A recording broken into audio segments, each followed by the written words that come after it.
Gusto kong mag-franchise pero hindi ko alam kung paano.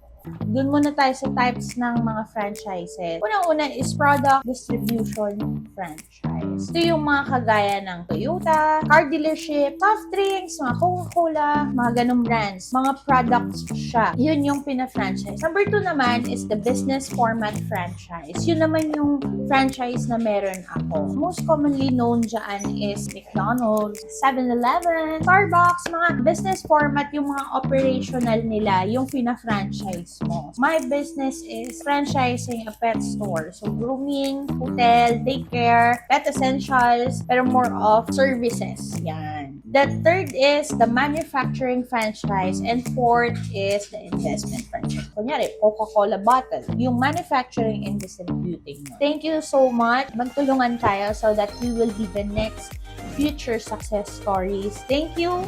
Bye.